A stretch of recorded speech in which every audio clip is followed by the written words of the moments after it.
En pile parents pensent, y a bay petit yo zèle pour yo voler. Sans yo pas rendre compte, y a coupé racine qui fait yo camper ya. Connaît, je nous travail dit pour petit nous carré ici. Nous voulons parler anglais tant que de l'eau pour porte ka ouvrir pour yo.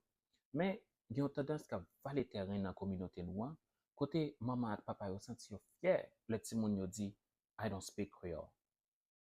Pour qui ça que parents haïtiens fiers, les petits yo pas parler créole. Yon ti moun qui pa parler langue li, petit commence à déconnecter à culture li, grand-parents li, histoire li, ak identité li. Apprendre anglais important, mais pour qui ça effacer créole. Même moun k'ap mépriser créole là, ap admirer français, espagnol ou bien italien. Mais pour qui ça propre langue pas nous vin tan kou yon honte. Dans les créole pa vle di sort.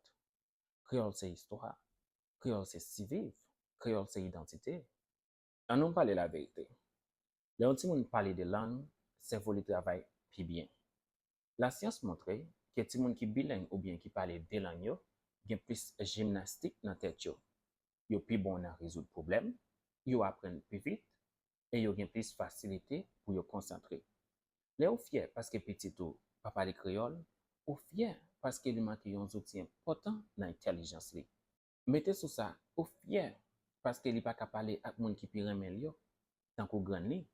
Ou fier parce que li pas ka comprendre histoire voyant soldat qui te goumen pour liberté yo.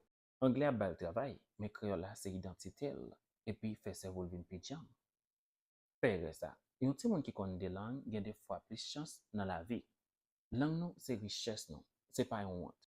Pas quitter mentalité coloniale fait petite nous honte de qui est sûr. Enseigne yo tout de monde yo.